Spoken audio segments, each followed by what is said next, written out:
Kisah Sang Wali Paidi, episode 36, Wali Kacang Godok. Ketika Wali Paidi enak-enak ngopi dan menikmati rokoknya lewatlah seorang penjual kacang godok. Orang ini menjual kacang dengan memakai pikulan, memakai sarung, baju takwa dan memakai peci yang semuanya terlihat lusuh. Ketika menjual kacang dia hanya diam tidak berteriak menawarkan dagangannya. Kalau ada orang memanggil baru dia berhenti, kalau gak ada yang beli dia berjalan terus. Penjual kacang ini tetap tidak berubah sejak dulu, sewaktu aku kecil penjual kacang ini sudah jualan, dan sampai sekarang wajah. Kulit dan pakaiannya tidak berubah, sama persis seperti yang dilihat Wali Paidi sewaktu kecil. Wali Paidi membatin. Wali Paidi tersadar kalau sebenarnya penjual kacang ini bukan orang sembarangan. Wali Paidi berdiri dan berniat menghampiri penjual kacang godok TSB. Penjual kacang itu masuk di sebuah gang kampung. Wali Paidi mengejarnya. Ketika Wali Paidi masuk gang penjual kacang itu sudah tidak terlihat hilang entah kemana. Mungkin beliau tidak berkenan dan asyik dengan kesendiriannya, batin Wali Paidi. Malamnya Wali Paidi bermimpi.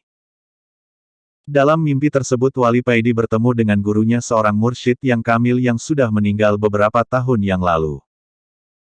Dalam mimpinya guru Wali Paidi berkata kepadanya, "Nak, wali-wali Allah ada sebagian yang tersembunyi. Gusti Allah memang menyembunyikan mereka, tugas mereka pun hanya Allah yang tahu." Semisal organisasi wali yang seperti ini tidak masuk menjadi anggota maupun jajaran pengurus, tapi langsung menjalankan tugas dari Allah. Nak, salah satu wali yang seperti ini adalah Uwais Al-Qarni dan penjual kacang godok yang kamu temui kemarin. Mereka ini wali yang mastur tersembunyi, jangankan aku. Rajanya wali seperti Syekh Abdul Qadir maupun Syekh Abu Hasan Asy-Syadzili pun tidak akan tahu kalau mereka ini wali. Bukan karena derajatnya lebih tinggi tapi Allah yang menyembunyikannya. Andai aku masih hidup aku juga tidak akan tahu. Lalu Wali Paidi terbangun dari tidurnya, subhanallah, ucap Wali Paidi. Besoknya Wali Paidi mencari keberadaan penjual kacang yang ditemuinya kemarin, tapi tidak ketemu.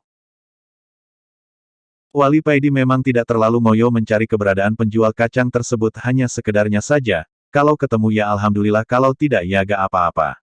Baru 1 bulan kemudian Wali Paidi mendengar keberadaan penjual kacang tersebut. Beliau ini bernama Amin orang biasa memanggilnya Pak Min Kacang, beliau bertempat tinggal di daerah pinggiran salah satu kota di Jawa Timur. Wali Paidi baru tahu keberadaan Pak Amin ini setelah beliau sudah meninggal. Menurut orang di kampungnya Pak Min ini orangnya tidak banyak omong tapi jiwa sosialnya tinggi sekali. Pernah Pak Min ini sendirian membetulkan pagar sekolah SD yang roboh di kampungnya, dia menabung sedikit demi sedikit uang dari hasil menjual kacangnya. Pernah juga Pak Min ini sendirian membetulkan jalan di kampung yang sudah rusak parah, beliau memaving sedikit demi sedikit, memang membutuhkan waktu yang lama tapi akhirnya rampung juga. Orang kampung banyak yang menasehati Pak Min, supaya membiarkan saja jalan yang rusak TSB. Karena sebentar lagi pemerintah yang membetulkannya dan itu memang sudah jadi program pemerintah. Tapi Pak Min tidak mau, beliau tetap membetulkan jalan TSB. Beliau bilang, gak apa-apa, mudah-mudahan dengan membetulkan jalan ini. Allah memudahkan jalanku di akhirat kelak. Lalu Wali Paidi diajak berjalan ke sawah yang berada di samping rumah Pak Min. Wali Paidi melihat di kejauhan di tengah areal persawahan ada sebuah surau, langgar. Itu langgar peninggalan Pak Min.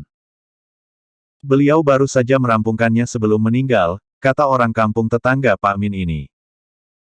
Tetangga Pak Min ini lalu bercerita kepada Wali Paidi, kalau sebelum Pak Min meninggal dia sempat bertanya KPD Pak Min, mengapa beliau susah payah membangun langgar, sedang beliau ini miskin.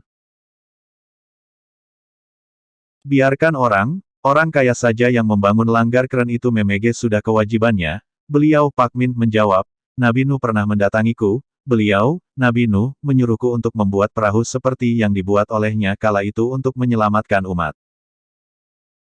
Dan dari perintahnya itu alhamdulillah Allah mengizinkan aku untuk membangun langgar kecil, langgar itulah perwujudan dari perahu Nabi Nuh. Wali Paidi menunduk, menyembunyikan air mata yang mulai menggenang di matanya. Wali Paidi tidak kuat menahan keharuan di hatinya. Dia lalu pamit pergi, terima kasih, pamitnya lirih. Bersambung episode 37.